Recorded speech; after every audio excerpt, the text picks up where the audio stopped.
spending on physical and human infrastructure remains central to the ability of our nation to break the historic cycle of despair and to meet the challenges of the future. But for the future, it's not only human and physical infrastructure. I invited our new commander for East Mindanao, General Cunanan, to join us today.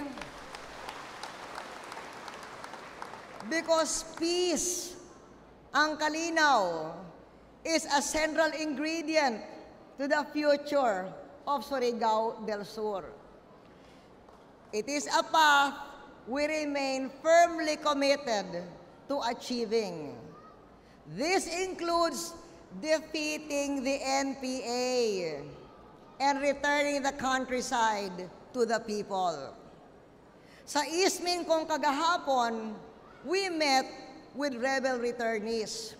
And there were rebel returnees from Agusan del Sur, no? Yes. Kauban ang mga rebel returnees gikan sa, Surigao del Sur. Gikan sa Surigao del Sur. O nalipay ko nga ni karon ang ato mga silingan nga congressmen. Si Congressman Matuga, si Congressman Romarate, tungod kay amnesty concurrence by Congress would enable the insurgents to rejoin society. Ang gobyerno magpadayon sa paglihok aron makabot ninyo ang damgo sa mga Surigao-non alang sa inyong probinsya. Manangkuyod kita aron pakubsan ang kagutom, aron sakto ang paggamit sa mga natural resources sa inyong probinsya, o sa padayong pagpatugod o pag-ayo sa inyong mga dalan aron mahimo kayo gyud nga food basket sa Mindanao. Many things are left to be done. We will fight for the economy, education, and the environment. We remain bullish on Surigao del Sur. We're optimistic about your future. We're deeply committed to being a force for the good of Surigao. I remember a long time ago na senador pa ako, si Mayor Alameda Gyud, gipakita niya sa akon kaganina ang mga retrato sa akong pagbisita sa San Agustin ni adtong 1995. Appear sa akong pagbisita sa tanan lungsod, gikan sa Tandag, going south, kada lunsod gibisita ko, menos ang Lingig kay wala sa National Highway. So Mayor, sa masunod nga pagbisita ko unta, na ako imbitasyon gikan sa Lingig, ha? Okay. So, nabiyahe ako gikan sa Tandag, tanan katong mga kalsada, sa buntag, sa Tandag, sa Tago, buntag pa. Sa Kagwait, naka-lunch pa. Pag-abot ko sa Lianga, gabi na kaayo.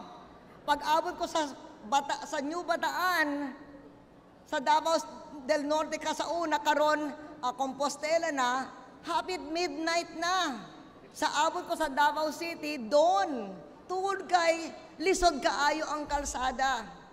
Ang maayo dito, tungod kay ako, nakaagi sa lisod kaayo na kalsada, karon ako nahimo presidente, busa nahimo usa sa akong prioridad nga mahuman kining kalsada.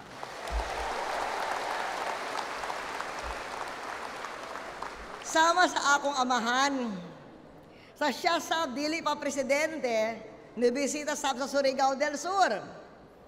Ang iyang retrato sab sa San Agustin, nakita ko.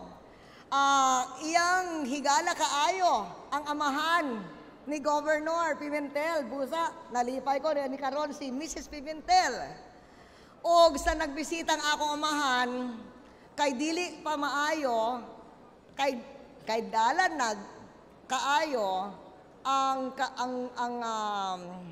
ang tulay sa kantilan. Nahulog ang ako amahan. Ang iyang kotse nawala na. Dunay taga Madrid na nag-save sa iya. Sa nahimo sa presidente, nahuwi mo yasab ang inyong tulay sa kantilan. Parehas ka na ako. Kay nalusod na ko sa kalsada, karon ang kalsada sa Surigao del Sur, unta mahimo na gwapo bago ko matapos sa akong pagka-presidente.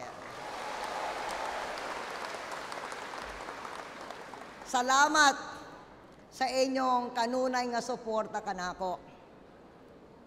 Sa Kongreso, sa policy, sa eleksyon, sukad pa sa akong pagsenador, busa, ginigugma ko ang katawhan nining probinsya. And I will forever be humble at having had your support, mga Surigaonons, throughout my public service as Senator, Vice President, ug karon isip Presidente.